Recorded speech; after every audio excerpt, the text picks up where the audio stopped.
Welcome to Roots of Faith. I'm Ann Bolton, your host for this very special episode. Today, we are traveling east of Baton Rouge to Tangipahoa Parish and visiting Ponchatoula. This town is known as the strawberry capital of the world, but there is so much more to this place and its history. Come along as we visit the beautiful St. Joseph Catholic Church in the heart of the city. We'll be talking with Deacon Larry Melanson about the rich history and heritage of this parish. We'll also be catching up with the pastor of St. Joseph, Father Paul McDuffie. He'll be filling us in on all the great things that are happening right here at St. Joseph's in Ponchatoula.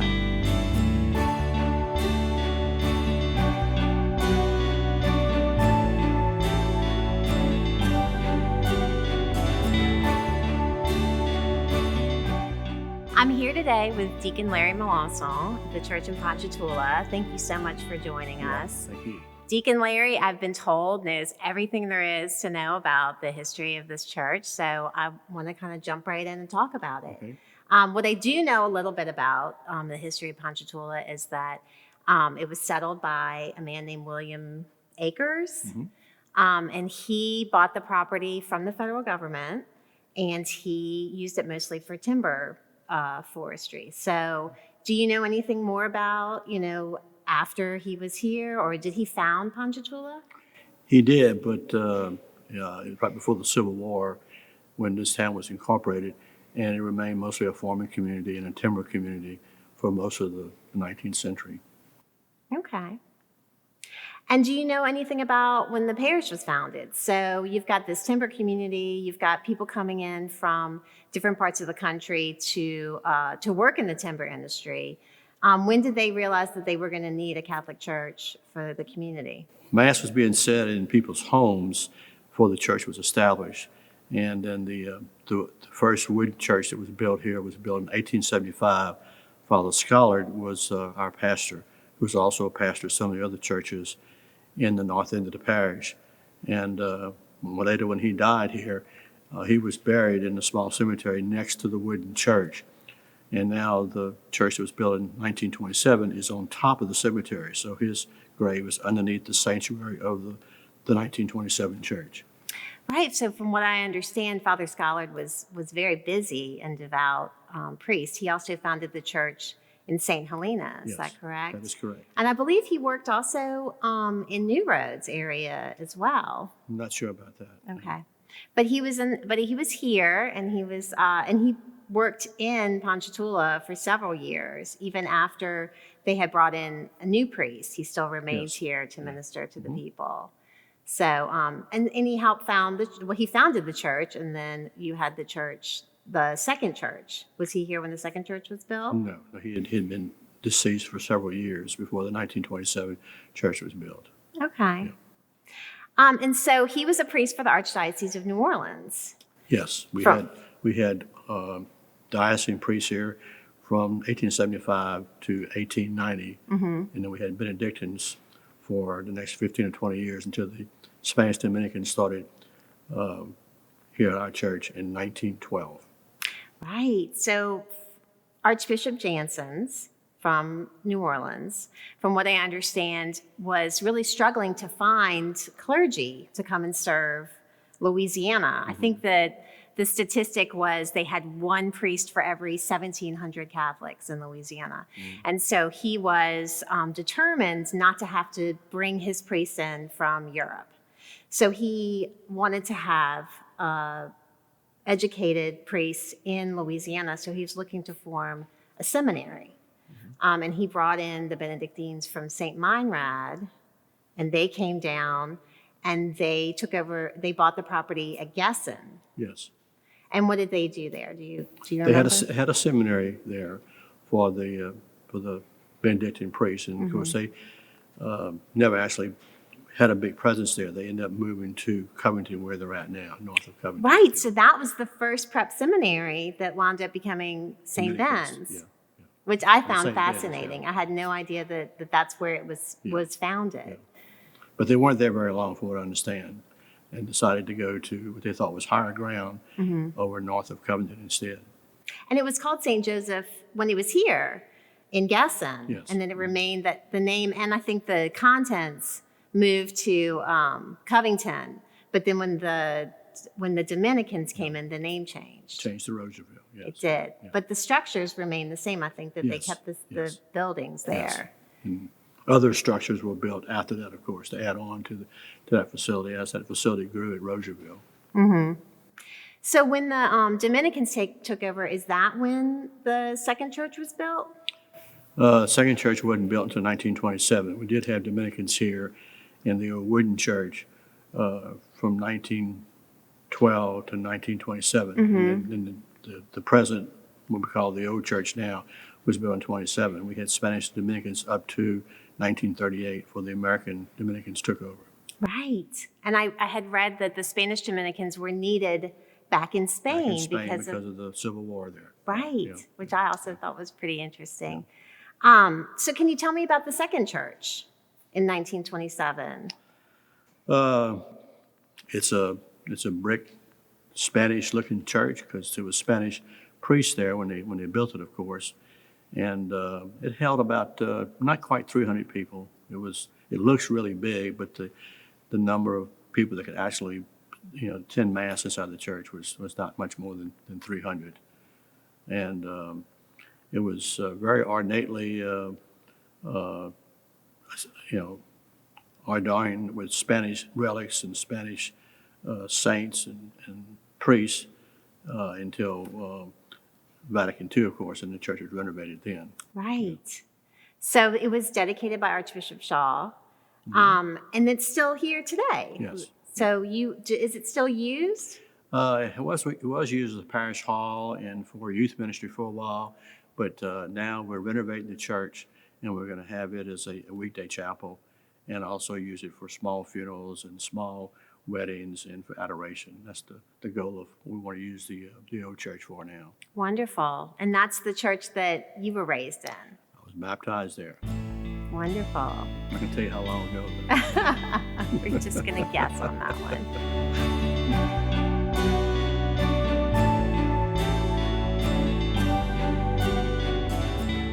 So we're still in Ponchatoula, and we're talking a little bit more with Deacon Larry about the church here. Now, there's not just a church here. There's also a tradition of Catholic education, and there's a school attached to this parish. Can you tell me a little bit about that? The school was established in 1896, and Bishop Duca, in fact, is coming here November 28th for a anniversary mass for us, 125 years since the school was open. And we had Benedictine sisters early on, and then the school closed for a while and reopened. And when it reopened with the School Sisters of Notre Dame around 1910. It was closed for a couple of years in there. And other than that, it's been a continuous school ever since then until now.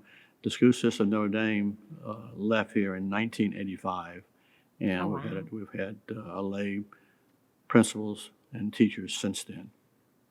Oh, that's a very long tradition to have the sisters teach. That's wonderful.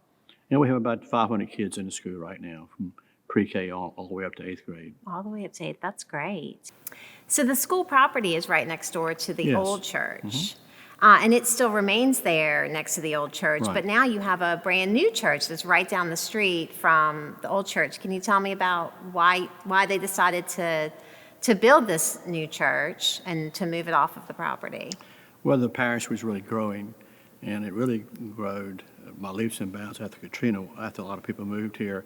And we knew that the vocation crisis was starting then, and we'd be having fewer priests. We had up to 3 priests here most of the time at St. Joseph up until then. So just the parish was growing. We having a hard time fitting in the old church, even with 5 masses on a weekend. So it was decided to try to build this new church that we have here. And this property, there was something else here before you built the church. Marion Family, who was one of our benefactors who helped build the school in 1940, this was his old residence that was here, that was still owned by that family. And it went up for bid, and we bid on the property and was able to get the property. And so the new church was built here in 2006. Which seems like very fitting, since they were such big benefactors They for the were, church yeah, anyway. Then you were able to take over this property and actually use some of it for the construction of this parish, Yes. which we were going to talk about in a little bit. Okay.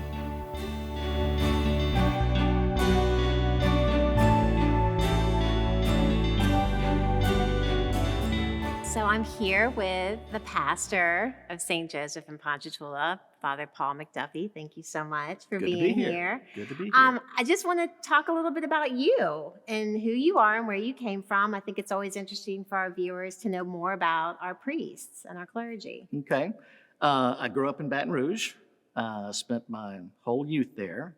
Never went to a Catholic school until I went to seminary. Wow. And I was thinking about the priesthood in my college days at LSU. I graduated from LSU in 1984. And I just had lots of interviews and job offers when oil was at $10 a barrel. So I said, God wants me to be an engineer. So I pursued that career and stayed about just under 7 years and was still thinking about it and finally went into seminary. Was there a particular priest at LSU or a particular priest that influenced your decision to go to No, seminary? I was a member of St. Thomas More, so Okay. I really didn't hang out at the Christ the King Student Okay. Center. But there was a very good priest when I was working. I worked in a downtown area, Greensboro, North Carolina. And this parish had been there forever, St. Benedict's. And nobody lived there. So I'd go to daily mass there at lunchtime, Mm-hmm. and the priest found out I was an engineer and said, well, can you fix some things for me? It was a poor parish. And so I would do all that, and so I transferred there and went there on the weekend. And he was very, he wasn't a saint, but was very good influence, Sure. a saintly man. Mm-hmm. And it turns out that there were 10 vocations to the priesthood out of that parish, and 2 ladies to consecrated religious life, and all 12 of us are still in our vocations. Oh, that's wonderful. Isn't it? But you were ordained for Baton Rouge, correct? I started out in the Carolinas, Okay. and then my mother got ill Mm-hmm. about 2 years into my priesthood, and I asked to come and help my brother take care of her, Sure. and was granted permission, and then after 5 years, the incarnation took place. And became a Okay. member of the Diocese of Baton Rouge. So you were ordained for a different diocese. Yes. I see. Okay, Yes. and then you were incarnated. Wonderful. Yes. And so how long have you been serving in Baton Rouge? I've been a priest 26 years, and 24 of those have been in the Diocese of Baton Rouge. Wow. Well, when I was doing my my research on Ponchatoula, it occurred to me that you are a diocesan priest, and the last time we had a diocesan priest in Ponchatoula was in the 1890s, Right. before we had the orders move in, the Right. Dominicans and the Benedictines. So I thought that was very interesting as well, that here we've come full circle now in Ponchatoula, which is wonderful. So can you tell me a little bit about, the ministry here, what you do here, the people, the congregation? Well, we started, when I got here, we had 20-something ministries. And then we moved to the Council of Ministry process, where it's grassroots up. And people were coming with all kinds of different ministries they wanted to do. Now we have 60-something ministries. Oh, wow. And things that I would never have thought of. Parents with addicted loved ones. Mhm. Well, you'd be surprised, how many families are affected by that. And parishioners stepped up, start to run the ministry, and we have several like that. Women support groups have been abused. My house, people who are addicted to pornography, Mhm. and they support one another. Very successful. 3 years sober, they call that. So lots of ministries like that. But who knows better than what new ministry is needed in the people involved in social outreach? Sure. Well, St. Vincent de Paul, that's who you ask. And so that's how it works. They have been coming forth with all kinds of different ideas and new ministries. It's taken a little slowdown with COVID, but we're trying to gear back up. I know your website is chock-a-block full of just wonderful outreach opportunities, wonderful groups. And then I also had seen something about Hurricane Ida, which Yes. we've just had here in Louisiana. Yes. I was struck that I know that Ponchatoula was hit very, very hard, but it seems like your congregation has come together and are helping people that were hit even Yes. harder than they were, which was really something to see. I am so edified by the community's response. Sure. Yes, we had a lot of damage, mostly trees and what have you, and roofs. But you go down to Dulac, and it's just complete destruction. Right. And we know of the pastor down there because before he was ordained a priest, he would come and help with our youth group and do retreats and what have you. His name is Father Antonio Speedy. And so we know of him, and we reached out and found out what do you need. And they were bringing lots of food and water. That people need that, but they had no place to live. They were living in tarp tents. We delivered a trailer to an 80-year-old man living in his truck, a pickup truck, for 6.5 weeks, because FEMA was not down there until about 8 weeks. And they still need places to live. Right. So we tried to do things that nobody else was doing. And so working with First Baptist, we brought 2 trailers down there. We were in the ministry with them. And then we have other parishioners who have the means to buy more, and they've brought them down there as well. Oh, that's I think we wonderful. have about 16 trailers down there that we brought. That's incredible. But they're living in tents, literally. Right. No, I saw the pictures of the young mom, Yes. and her what she came home to that day, Yes. or what they may have even stayed. I'm not even sure, but it was unrecognizable. Yes, Their home. So that's amazing that y'all have been able to provide for them. it is. And I think the response has been so great because a lot of our parishioners moved here from St. Bernard after Right. Katrina. After Katrina, They know what complete destruction is. they do. And they know that where help is needed, and they've been very, very generous with their response. Right, that's wonderful. So after Katrina, going back to that, I do remember I had friends from Araby that wound up settling in Ponchatoula. I think that was very common. So how did that affect the population in Ponchatoula? Did it increase dramatically? I think it pretty much doubled. Did it? Oh, wow. And it was good timing because we had the new church Mhm. that was in process. And so it was a good timing to Sure. accommodate all those transplants. Right. But they're very welcome here. It seems like Ponchatoula has been one of those places that has attracted different groups and different immigrant groups over time. You've got the Italians and the Germans and the Hungarians that Yes. came through, and now you've got this whole new crop of immigrants, I suppose, from New Orleans or Right. from New Orleans East, and here they are now. Chalmatians, I think Right, they and call y'all have Dalmatians indeed, but y'all have always been so welcoming to them, which is wonderful. And a lot of people have put down roots here, so it shows, the different groups are here them. Yes. and how they've contributed to the community.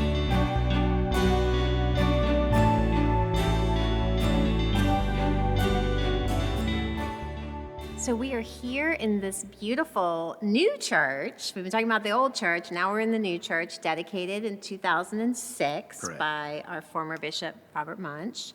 And I just want to talk a little bit about what's here. Is there anything here that you brought over from the old church?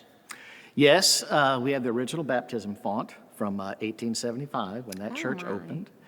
The organ is here. It's an old theater organ when they had silent movies in town. It's got a train whistle, a siren. I think it makes a horse sound. Where do you recall that? And so we've added to the pipes from other Okay. churches that have closed. And so it serves a very good purpose here. Do you ever use the whistle or the... We might be able to play it for you for the film here, That but would be not great. during a church service. Did it come from a theater here in town? Yes, it Oh, did. how neat is that? Okay. Yes, I'm not sure the year that it was donated, Mm-hmm. but it had to be after they had sound in films. So Sure. And you mentioned some of the statues maybe were brought over as well? yes, at the entryway we have St. Jude and St. Anthony. The original statues from the old church we had in here to begin with, Mary, Joseph, and the crucifix, but they're going back in the old church. We've got Bernardini statues to replace them. Sure. And the stations, so these stations are not original No. to this church, No. but they have a very interesting story. Right, it's a much bigger space, so Right. they need a bigger Stations of the Cross. And so they were rescued off of eBay. It's a complete set of De Prado statuary, complete set, which is kind of hard to find. Sure. And I had, Deacon had mentioned whenever we were talking earlier that they came from a church in Pennsylvania and that there were inscriptions in Polish originally on them. Right. Jesus falls the third time. Well, all that was in a Polish language because it was a Polish church. I see. But you guys didn't keep the No, we Polish. repainted them, put it in English. Very nice. You're not the only one who found your stations on eBay. This is actually quite common, from what I Yes. understand. I had no idea that eBay was such a great marketplace for stations. There's a lot of things on eBay that shouldn't be. Right. I rescued a chalice that we use on Did Sundays. Relics. They shouldn't be selling those things, but that happens. No kidding. I didn't realize that. So what else? What else is unique to this church? I know the windows is very striking when you walk in. Yes, it wasn't really planned this way, but when you stand behind the altar and you're celebrating Mass, of course, you can see a reflection in the Holy Spirit window. You can see the creation window and the crucifix. So you see Father, Son, and Holy Spirit Oh my word, that's wonderful. while celebrating Mass. You can see that when you're standing behind the Is it altar. a certain time of day when the light just hits it right, or is it always? No, it's always. When you have lights on, it will have that reflection. And is that something only you get to see, or does the congregation get to see it as well? The deacon gets to see it. Just us behind the altar. If you're on the altar, you get to see it. That's Right, wonderful. right. And it wasn't planned that way. It just, everything lined up. Sure. Yeah. How amazing. It was providential. He planned it that way. Absolutely. And did I see the parish office was connected somehow to this? Originally, it was. Okay. It was 1380 square feet, 1380, which is way too small. We had offices in 3 different locations. So we used the old rectory, which was built for the Dominican order, 4 big bedrooms, more than one priest needs. So we got a smaller rectory and converted that to our office. I see. So the parish office is not here. No, it was way too small. Okay. So we converted that to a nursery for infants up to 3 years old to give moms a break. Sure. And then we have children's liturgy of the word for the 3 to 6, 3 to 7. And we also converted that to we have some storage and a music rehearsal room. Oh, wonderful. And you have a choir here? Yes. And are they still singing? They are, like with COVID, it's trying to gear everything back up. Sure. So it's taking a little time. But I have a bell choir. We just acquired some bells. Wasn't off of eBay, but we got them at a good deal. Wonderful.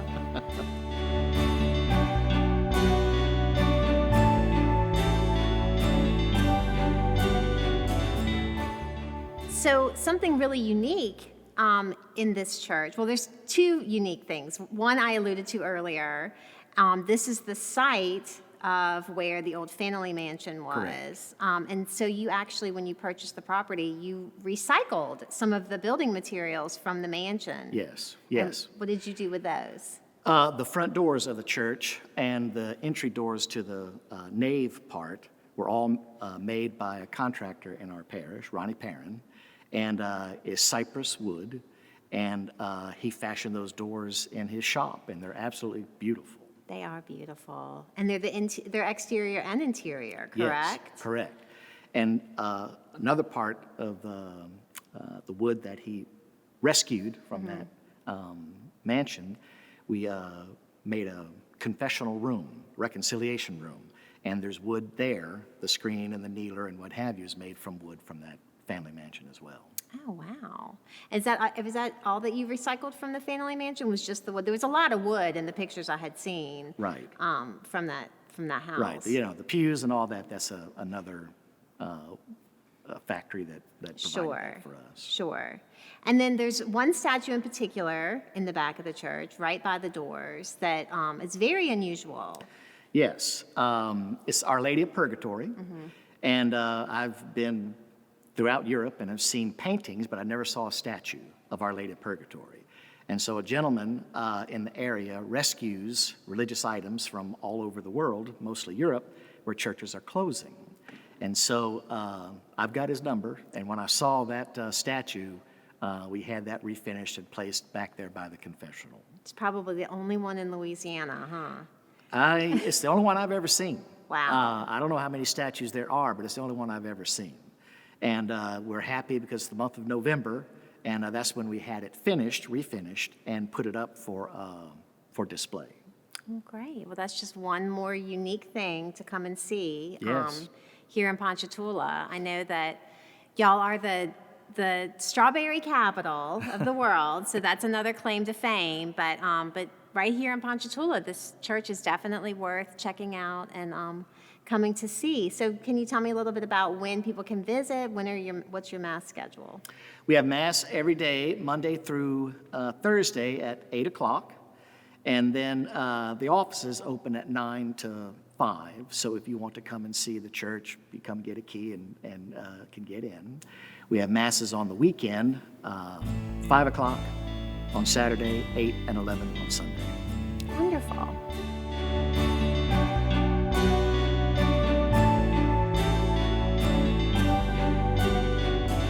It's been a great day here at St. Joseph in Ponchatoula. I want to thank Father Paul McDuffie and Deacon Larry Melanson for joining us and sharing their knowledge of the community and parish life with us. Ponchatoula remains a vibrant town with a strong sense of identity and a faithful and dedicated lay presence. I encourage you to check out this beautiful church and visit the Strawberry Capital for yourself.